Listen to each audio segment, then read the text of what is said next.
Hey everybody, so this is Lady Blue. This is, of course, Cool Blue. So today we're doing something a little teeny weeny bit different. So Cool Blue has released a project called I've Been Running a couple months ago. And I am going to interview him about that said project. And he's going to let us know some stuff. I feel like my questions are good and in depth, so we should get some good info out of him. And, just brag on yourself a little bit. Oh, let's see how she... I'm nervous. You nervous? Yeah, I'm about to say, I want to see how she's swinging these questions. So, before I just jump right into some questions, tell us the name of your project. I know I already said it, but just let us know the name of your project and a synopsis of what it's about, like a quick overview. So I've Been Running basically started out as a how do I? Because I feel like I done broke this down once or twice. I've Been Running basically was a conversational piece with God. Right.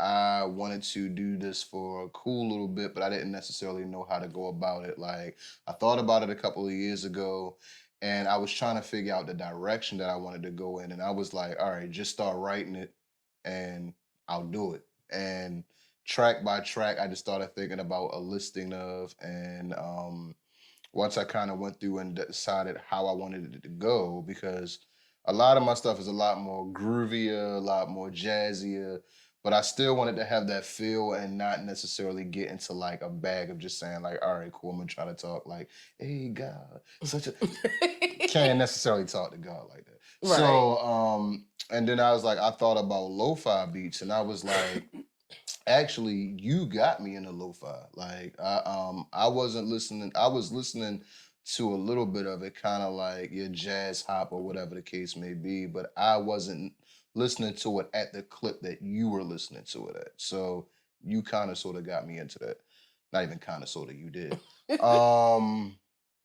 But yeah, like I decided to go with the lo-fi, instrumentation, and I think it worked out pretty good. The response so far has been good. A lot of people have kind of hit me up and told me about a lot of the more introspective type tracks than more or less the tracks that I thought people were gonna be like, oh, well, the tracks people were like, yeah, and the tracks that I thought people were gonna be like, are the tracks they like, yeah, like you went there and I wasn't expecting you to go there. And it's only a 7-track project, but it's leading into another project I'm about to do. But Gotcha. Well, that was a great intro. So my first question is, what about the writing process from this project is different from your others? This one I had to dig a lot deeper. I had to expose a lot more of myself. But beforehand, where I thought I exposed myself, I realized that I hadn't really exposed myself to that degree. I had to dig into like stuff that I thought about from childhood, things that I thought about from when I was in my late 20s,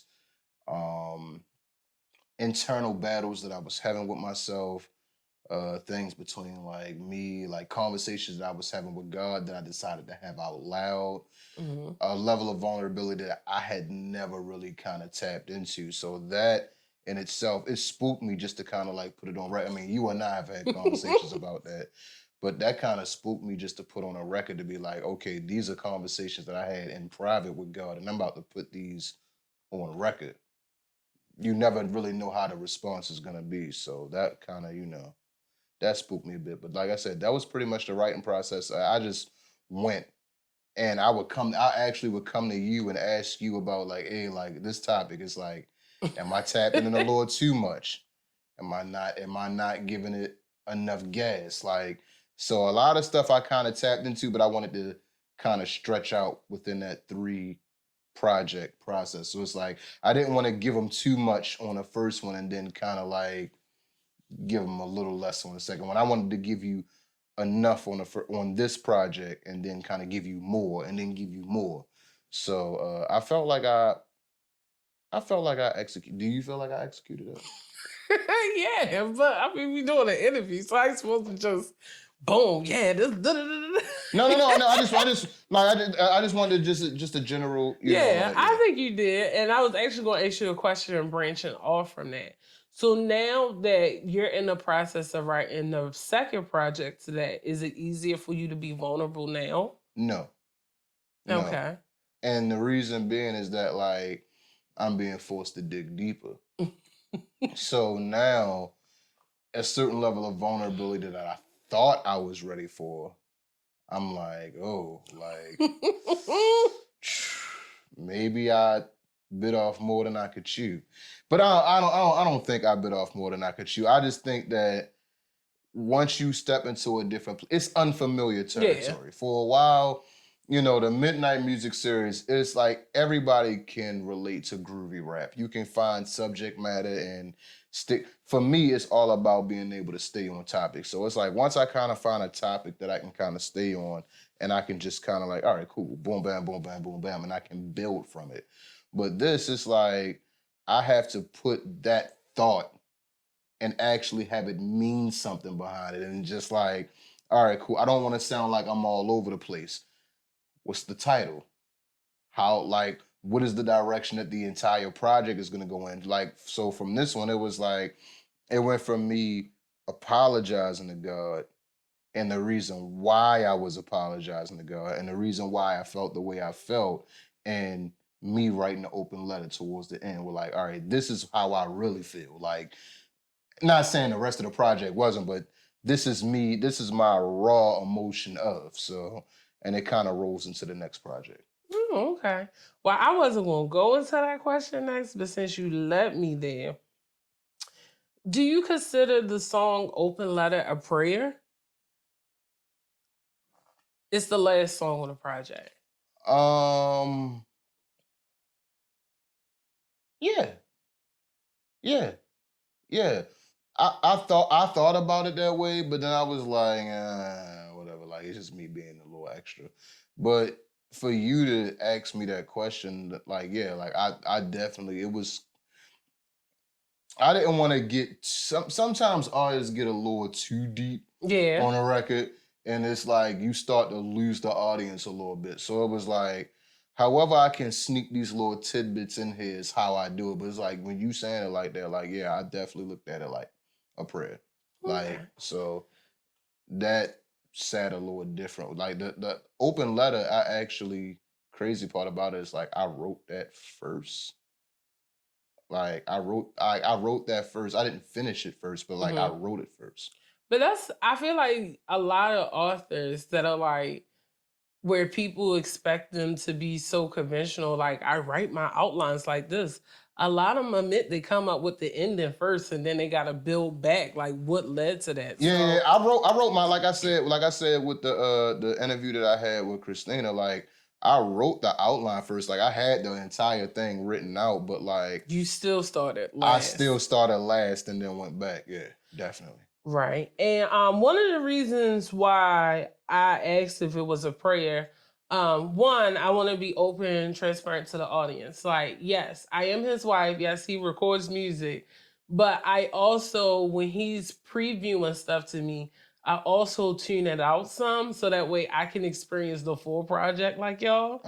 And plus, by me living with the artist, I don't always have the opportunity to listen to the project like everybody else has or do.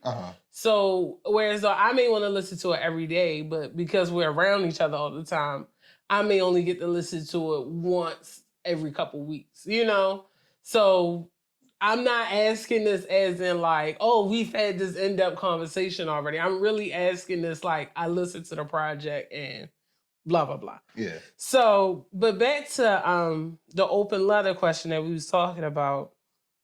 The reason why I asked if it was a prayer, because when I was listening to it, it just reminded me of one of those like raw prayers. Because I think that's one of the only songs on a project that you let a curse word slip. Yeah. And I felt like it was one of those beautiful raw prayers. Like, you know how when you're like in the car and you're just confused and you're talking to God and you're like, I don't get it and whatever else. And I feel like sometimes he put us through lesson after lesson to get that for real prayer out of us. Yeah. Because, I feel like we all be on the script. Like, thank you, blah, blah, blah.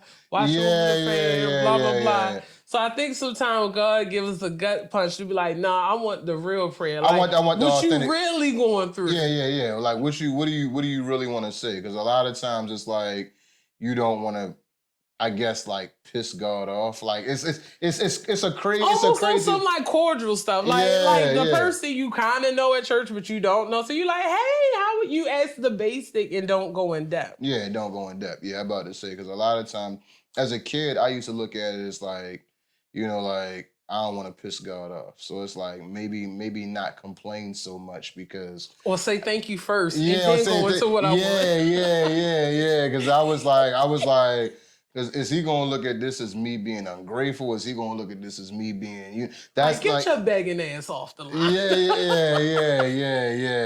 Yeah. So that's pretty much how it was for a lengthy period of time. But yeah, that was sorry. Oh, thank you. So on the song Journey, which I believe is the first song. Second. Okay, sorry, it's the first song. Yeah. But on Journey, what makes your crown heavy? The journey or the events you witnessed and or experienced along the way?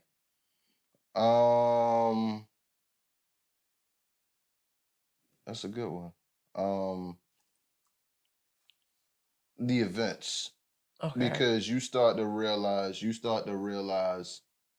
purpose along the way.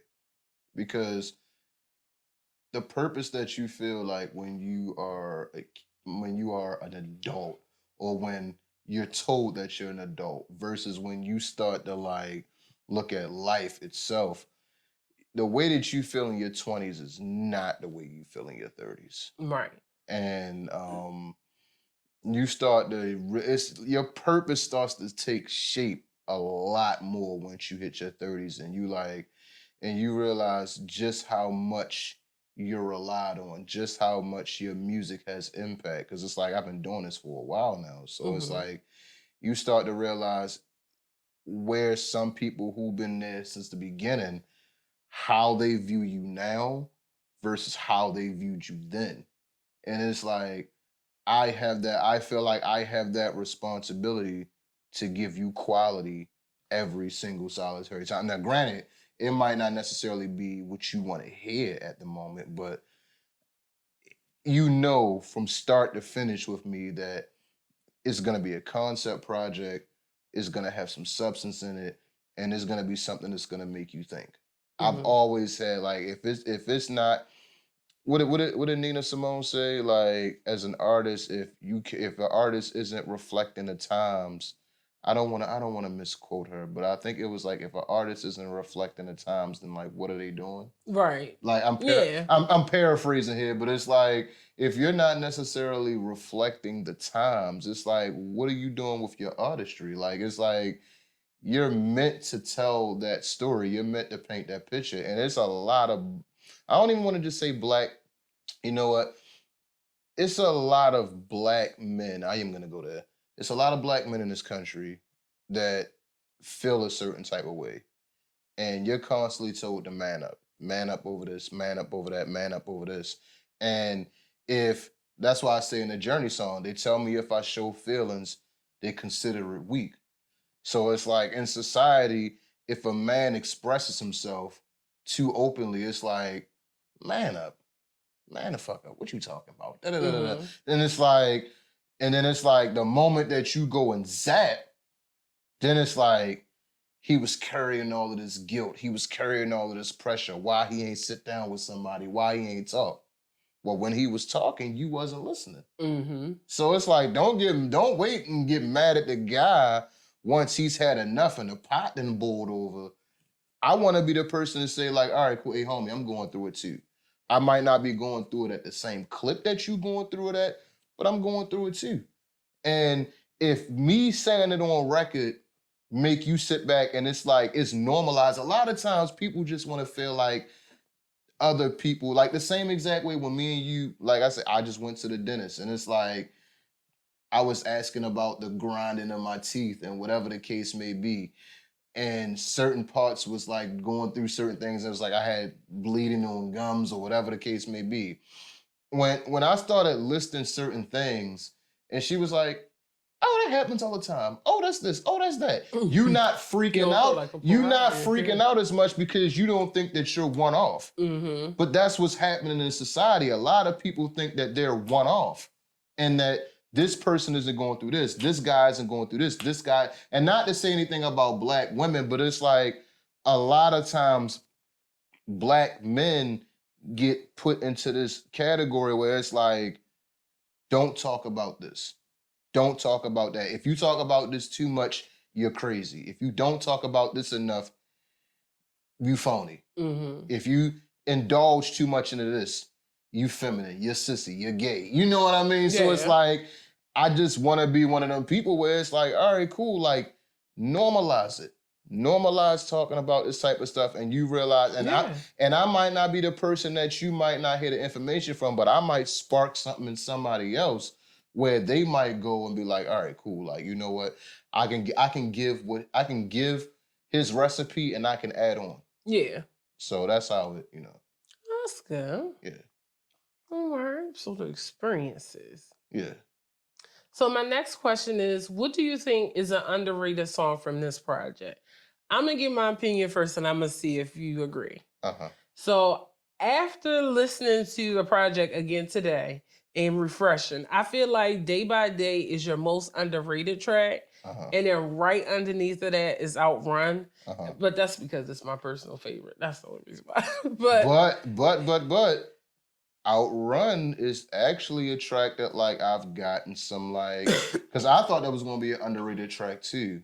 But Outrun, now I feel like Day by Day is because it's such a repetitive song. And it's like, unless you actually listening to the words, because I found a groovier beat. Just to kind of like, like. Make you relax. Just to make you relax and just kind of like ride out. But like, yeah, I think that Day by Day probably is like the most underrated record on the song. Like, you definitely hit the nail on the head. I feel like it's the most, because like I say, it's a very repetitive song.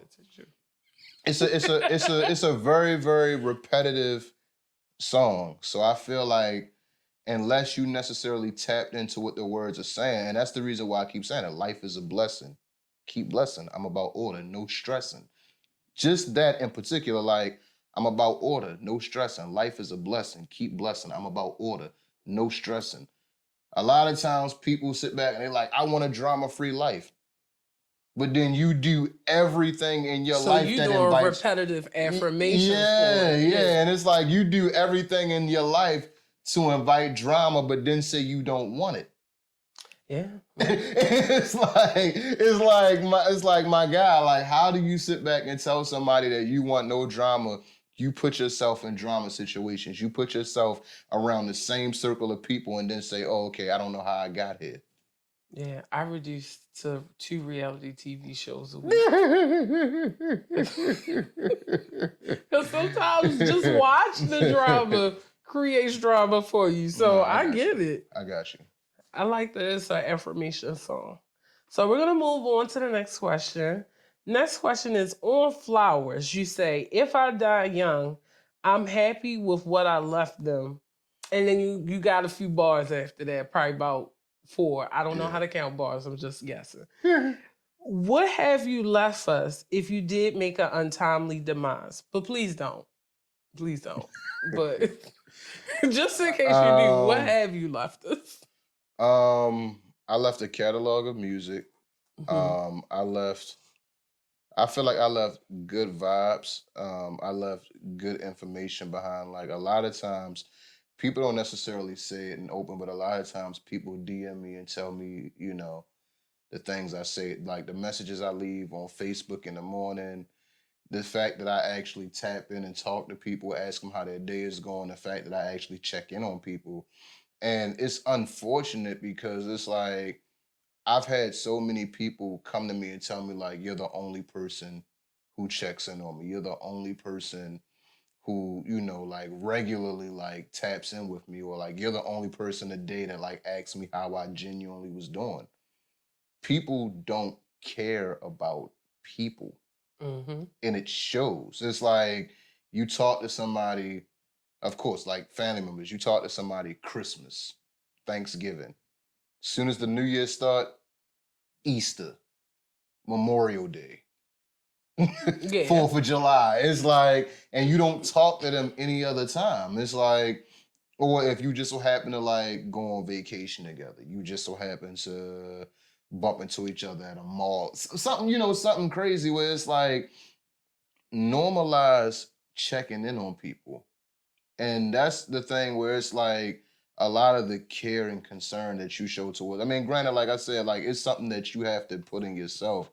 But I take pride, excuse me, I take pride in knowing that like I care enough to care about other people. Yeah.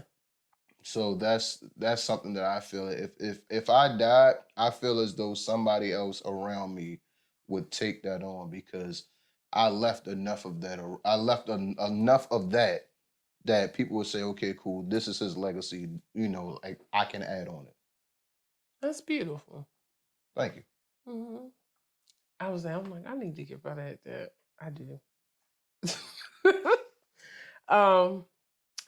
What was a time or situation that you thought you were running or at the time outrunning God? A time that I thought I felt like I was outrunning God. Uh, in my mid-20s, I was battling with a lot of internal stuff. You and I have talked about it a lot. Coming out of school, um, going into the workforce, trying to figure out what's next. Um, People writing you off before they even get to know you. Um, Stuff not necessarily going the way that you thought it was. Like you told as a kid, if you work and grind and da da da da da, that if you do A, B, and C, D will fall into place. And it's like, as you grow up and you like, that's not the case. Or they don't know what they're doing either. Or they don't know what they're doing, and that's that. I was gonna follow up with that, where it's like a lot of us are winging it, and it's like you kind of get told that, oh, I got all of this figured out, and it's like you don't. But it's like you'll sit back and tell the rest of the world, if you do this and you do this, then this will happen. And it's like, it's fluff. It's stuff that help you sleep at night. It's stuff that it's like how we talked about on our other episode, Blue Talk, which you should also subscribe to. But you're told that ignorance is bliss. And you realize as an adult that ignorance is really bliss. Like the more you know, the more you know, and you could just leave it at that. The more you know. And I watch the news. But it's like the more you know, the more you realize that it's some stuff out here, and it's a lot that people don't tell you, and it's like a lot, like you and I, I'm a documentary junkie, so a lot of corruption, people, preying on people's innocence, preying on people's time, preying on people's emotional distress. And like I said, anything that I can normalize in the opposite direction, positivity, uplift, like mannerisms, the way you carry yourself, the way you present yourself, the way you present yourself to God, the way you present yourself to your wife, the way you present yourself to your friends. Like, I want to normalize that because a couple of years ago, that was normal. Right. So when do you think the running stops? Do you think it was a thing of like you said a prayer one day and God just was like, bruh, like I've been right here the whole time? Or was it a thing of like bruh, I'm not getting nowhere, so let me just stop and do what I know is what I'm supposed to do? I was ignoring God in general. Like, you could sit back and sit in front of a church and go to church and hear messages Sunday in, Sunday out. You can absorb them. We could sit back and have think pieces on. Like, we didn't sat back in the day. You'd have heard a sermon. You drive on the way home. You have think pieces on it. I speak my piece. You speak your piece. And we go on about our day. Don't think anything else of it throughout the week. my thing is that like I started realizing that like wasn't tapping in with the Bible. I wasn't already wasn't going to Bible study. None of that type of stuff. So it was like I was literally going from like no time to just like, all right, I'm gonna read a scripture and kind of like take away from the Lord niblets that suit me and suit my lifestyle and justify what you doing. Yeah, justify what I'm doing at the moment. And I would see something and it might spook me a little bit and I might run away from it altogether and kind of lock it off in the back of my mind and just be like, nah, that's it. Like, I'm not dealing with it. And I feel like God was doing this. And I kept. And it was like, and I kept. So you're like, bro, like. Yeah, and it's like after a while, he like, all right. And that's why I said, like, God had to sit me down just to kind of like, I said it in the first record, you know, like, and it's like, even then, like, I had suicidal thoughts. And a lot of people don't like talking about that. I had suicidal thoughts. It's like, here I am. I never touched, because it's like you said, going off of the system thing, I never touched a jail cell. I went to college. I did an internship. I went to high school, graduated.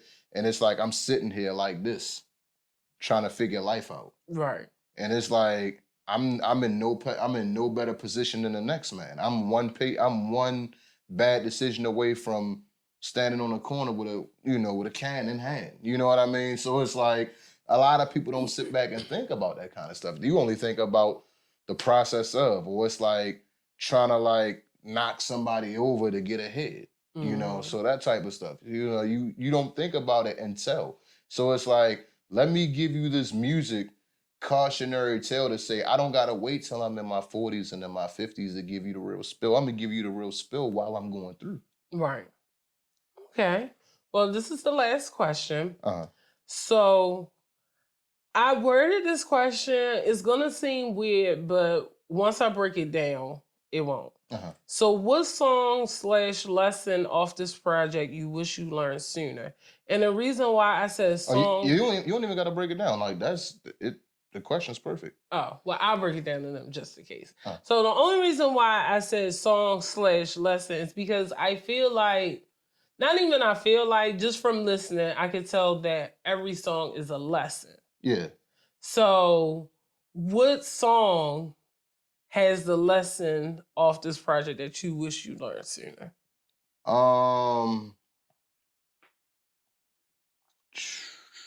Day by day.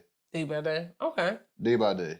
Like, because you start trying to put stuff together long term. And it's like, everybody's like, like, sit back and plan out your next 5 years. How you looking in 5 years? How you looking in 10 years? Like, what's your goals? Like, do you have any money set to the side? Like, do you have life insurance for your family? Do you have this? Do you have that? Like, is your car paid off? Is it this? Like, did you make sure that your parents are straight? Do you make sure that you straight? Like, are you working out? Are you eating good? Like, so it's like, you're bombarded on a daily basis with like a cluster of like, ... And a lot of times you talk to folks and they act like they already got it together. Once again. And then it's like, nah, you don't have it together. You're making it seem like you have it. You make it look good for the camera. A lot of times people make it look good. Like, you step outside the door and you perform. And it's like, you might be going through marital issues. You might be going through internal issues. You might be going through health issues. And the one thing that somebody say when they drop, the first thing that somebody say when they drop in the casket is, I never knew. I never knew. I never knew they were going through that. I never knew they were struggling with that. I never knew because you put on a face as soon as you leave the house. Everybody does it. Everybody does it. So I said, okay, cool. You know what? I do it, but I've been running. I've been running in the process. I've been running away from God for a long, long time. And here's the project to tell you why I've been running away from God for a long, long time. And then this next one is I confess. So it's gonna hit a little different. It's been taking me a long, long time to get these couple of tracks out because I want to make sure that I accurately tell the story before I release it. But plus, I told him he probably had to live a little more before he could write it. it wasn't even that I had to live a little more. I had to be a little bit more honest with myself. It takes a lot for you to be honest with yourself and just tell you like how you really, really feeling and tapped in the moment. So that's that. Well, this concludes our interview for I've Been Running.